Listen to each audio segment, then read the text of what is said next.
Fanfic Corner, presented by Jennifer. Past Previsions, Part 1.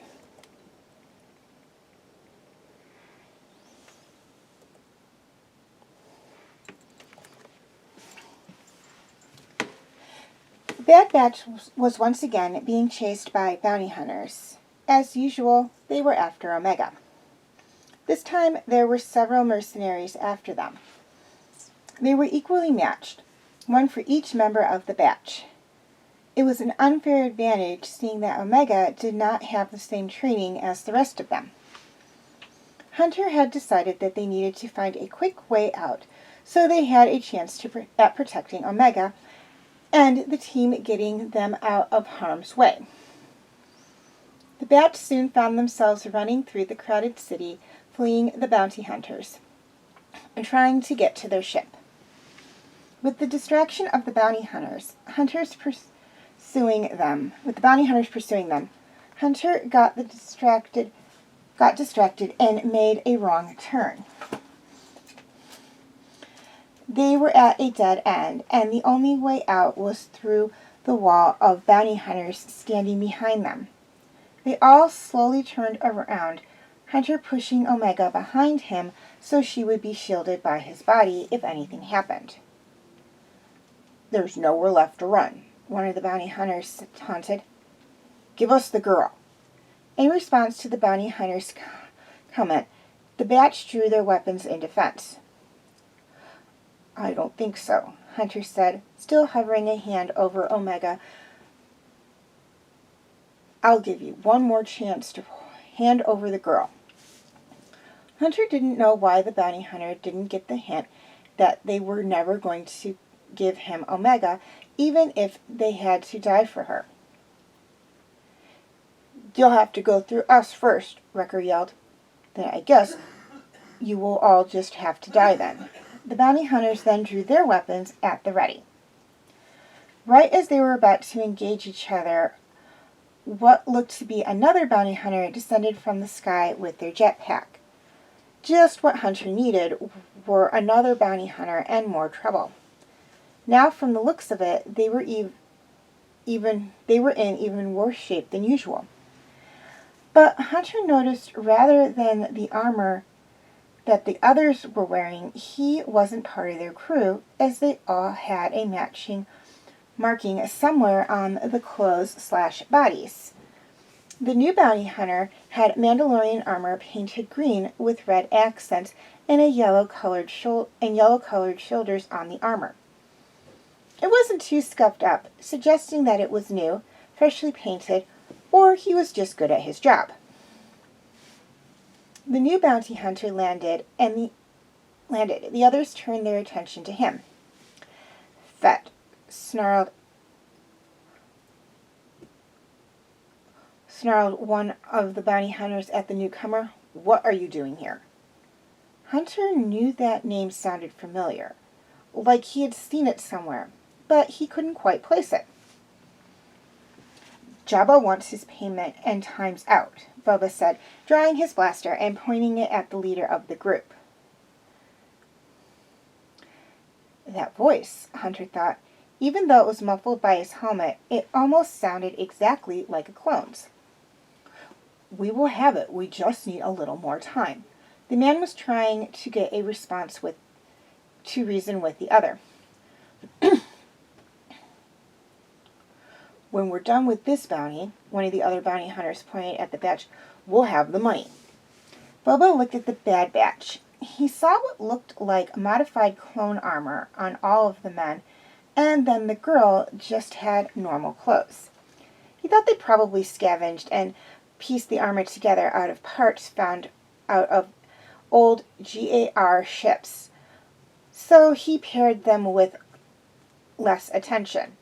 He was here to get the money, and only the money, or the bounty hunters would face the consequences. That's saying if you beat them, Boba emphasized if. Jabba doesn't like taking risks, and time's up, so give me the credits or face the consequences. Jabba was very powerful, and any man would be scared to go up against his power. But Jabba wasn't there. It was just one bounty hunter against 5 of the other bounty hunters. They could take Fett easily. Consequences it is, I guess, the lead said. And that was the cue for the others to start shooting at Boba and the batch. 3 of them were shooting at the Bad Batch, and 2 were shooting at Boba. Boba used his jetpack to fly up and dodge the shots from the blaster. Tech stayed behind with Omega as Hunter, Wrecker, and Echo disarmed the bounty hunters.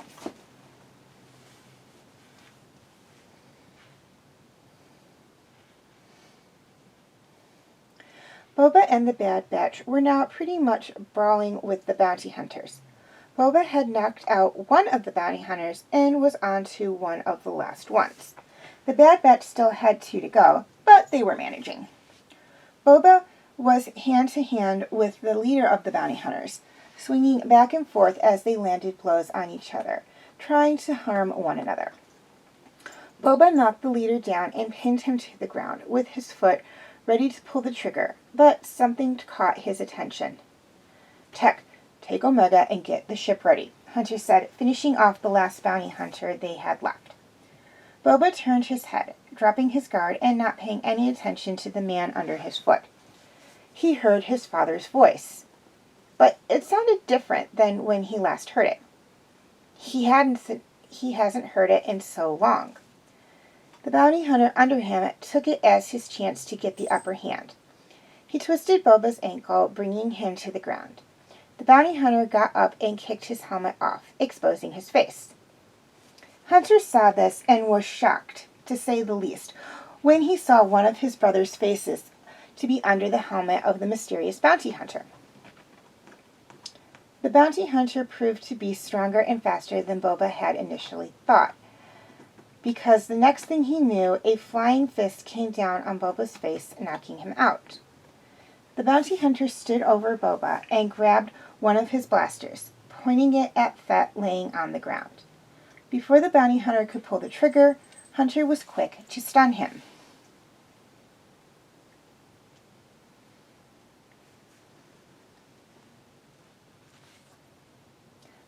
Boba?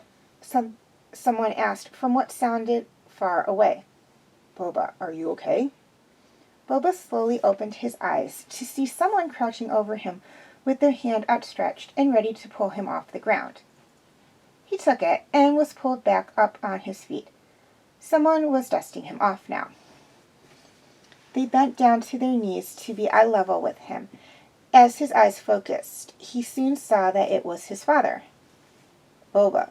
Jango looked his son in the eyes. Yeah? Boba was confused. What was happening, and why was his father there, and why was he younger? Are you okay? His father examined him for injuries.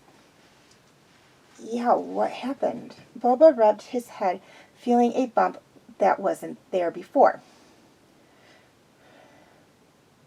You lost your footing and hit your head on the ground. Django had turned Boba around to look at the back of his head. It had been so long since he had seen his father and heard his voice. Sure, every clone looked like his dad and sounded like him, but it wasn't the same. He looked in the mirror every day and saw the reflection of his father, and was just reminded that he looked just like about 1,000,000 other people. Seeing his father brought back many emotions that he hadn't felt in a long time since his dad's death. Django turned Boba back around to see that Boba was looking at the ground. Django took his hand and gently tipped up Boba's chin so that he could look him in the eyes. He saw that the child's eyes were filled with tears. Boba averted his gaze from his father, not wanting to look him in the face. He knew would only bring him more pain. Please look at me, his father said in a soft voice. Boba reluctantly looked at his father, a tear slowly running down his face. He wished he could be stronger, but it had been so long. More tears threatened to follow. Django moves his hand to hold Boba's face, wiping the tear streak from under his eye. What's wrong? Django's eyebrows frowned, and his voice almost sounding worried. It had been so long since someone had checked on him and asked if he was okay. So long since he had felt his father's touch. Every emotion that he had all came flooding back to him at once. Boba felt the tears slowly start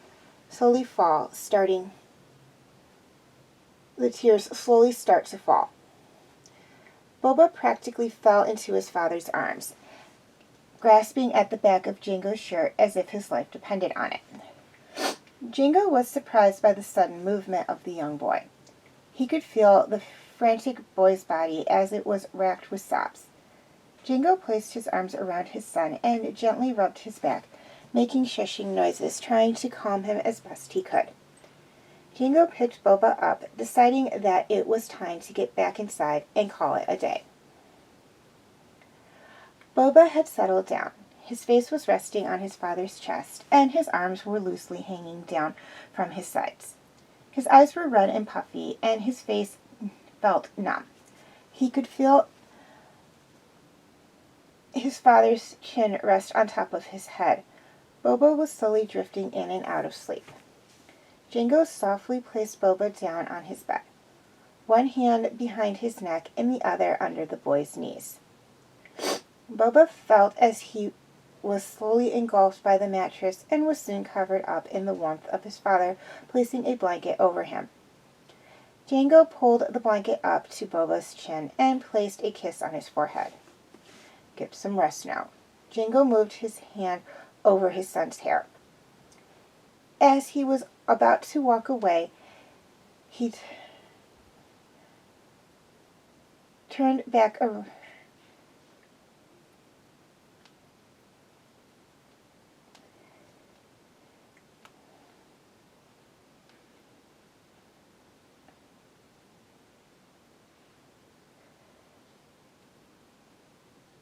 As he was about to walk away, he heard Boba say, "Dad?" He turned back around to face his son. Boba saw this as his only chance because he didn't have the chance to say it last time he saw his father. Everything was slowly fading into darkness. Dad? Boba tried calling out, but it was to no avail.